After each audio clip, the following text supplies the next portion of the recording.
everyone, it's Meeko here, and I am going to show you today how to do some waist breaks to look something like this. There's a few different variations we're going to go over today. I'm going to show you what to do with your arms when you're waist hooping, a few different variations of that as well. And I will show you a few different fun leg exercises that you can do while you're waist hooping. I know that sounds really hard, and it is hard to walk while you are hooping, but we want to work up to that because remember, this is hoop dance class, and while it's fun to stay still, you do want to be able to eventually move around and add some of your favorite dance moves.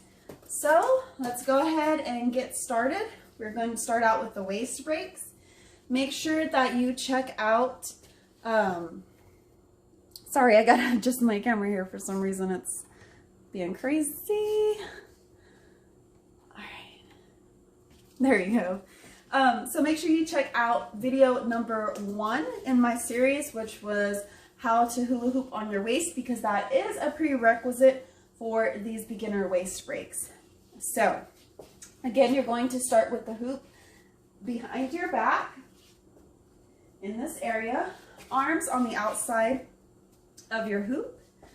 And just like starting off with that straight, solid push where we let go with one hand and push into the belly and then waist hoop, it's going to be the same concept, except for when you push into the belly, you're going to let go and then catch with this hand behind you. So if I start out with my left hand pushing, then I'm going to let go and catch with my opposite hand, my right hand. If right hand is pushing the hoop, you're going to push it and catch with your left. Now you can do these catches how I'm doing, which is almost behind the back, or you can do them where you catch a little bit more forwards. So we're gonna let go, push, and catch up here. Push, catch up here. Now, when you're a beginner, you might not have the arm strength or the hand strength yet to hold that hoop straight after you catch it. So yours might look something like this, and that's okay if when you catch it, your hoop is here. Just be sure to pick it back up with the other hand and start again, straight, catch. It's okay if that hoop goes down at first, it's totally fine. You'll build your way up to it, pick it up with the other hand, push, catch. And eventually you're going to be able to push, catch, push, catch.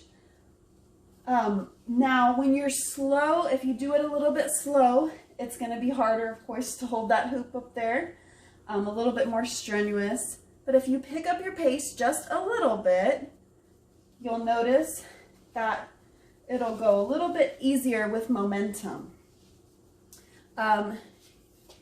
This move, I don't really keep my body super duper straight just because I like to have some movement. But if you're working on posture, which is very good as a beginner, yeah, just stand up straight, feet together, or shoulder width apart. And just practice this while you're looking in a mirror, making sure that you always keep your hoop straight and level. You want to always picture this as like a serving tray, like you're a waitress and you don't want the hoop to fall because all your food and drinks are going to fall off.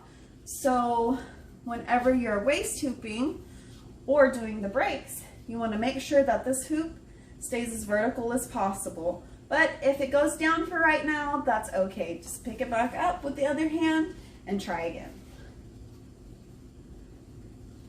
Now you can also add a little bit of a waist hooping and then stop it and catch it. Waist hooping, stop and catch it. Waist hooping, stop and catch it. Or if you're a little bit more advanced, you can turn and stop it. So waist hooping, turn, stop. Waist hooping, turn, stop. Now that's a little bit of a challenge. You don't have to spin all the way. You can just turn a quarter turn if you want to. And this will get you used to spinning in a circle, get you used to spotting your right side of the room, the back of the room, the left side of the room, and the front of the room. Now let's work on some fun little steps to do, some drills to do while you're waist tubing to get your legs into shape. Legs are the most important part because they are the trunk, they are the base. So be sure to get some steps in every day. Go outside, go for a walk, maybe do some squats. Squats are really good for building up those leg muscles if you like. When you're hooping, try to walk around just a little bit. This will also build up your strength and tolerance for spinning. But we are going to start out with our feet shoulder width apart, or whatever position you want to start in, one leg in front of the other, whatever's more comfortable for you, just do what's you. I'm going to start in this position, and I'm going to push that hoop onto my waist into waist hooping, and from here I am going to go feet together, feet apart. Make sure you have enough space to do this. Make sure you're aware of your walls. Feet together, feet apart, feet together, feet apart, feet together, feet apart. Normally, I myself count feet apart, 1, 2, feet together, 1, 2, feet apart, 1, 2, feet together, 1, 2. You can turn, add those turns into there. You can do one step forward, back, one step back, back to start position. You can slowly start walking, one foot in front of the other. Same thing, I like to count. My pace is 1, 2 step, 1, 2 step. So I'll be like back, 1, 2 step, 1, 2, back, 1, 2 step, 1, 2, back, 1, 2 step, 1, 2. If you have a cool song to practice to, that'll keep you in the groove and keep you moving and motivated, that is perfect. I highly recommend that.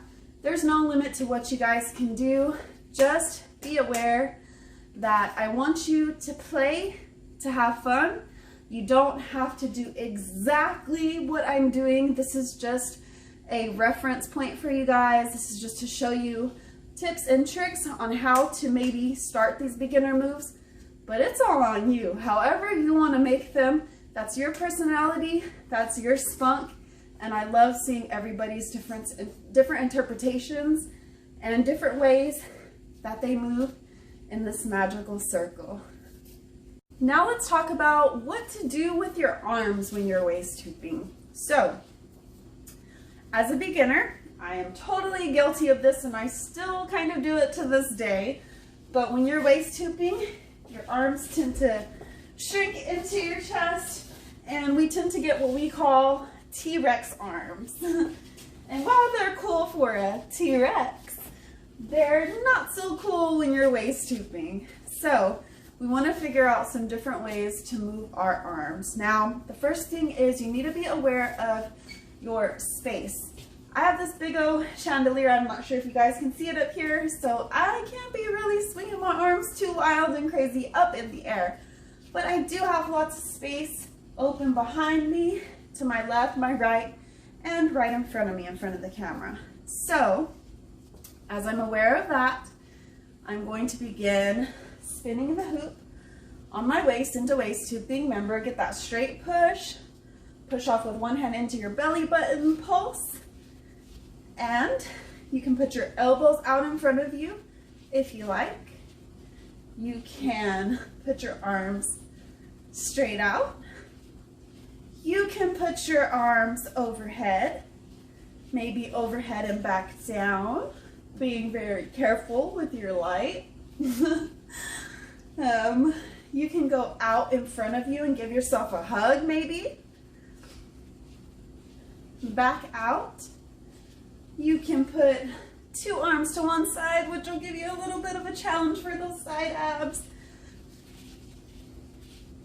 There's just so many different variations. If you want to get funky with it, you can do the wave. Just make sure that you don't drop your arms too much, or it's going to hit your hoop and you're going to fall. Keep them above the waist.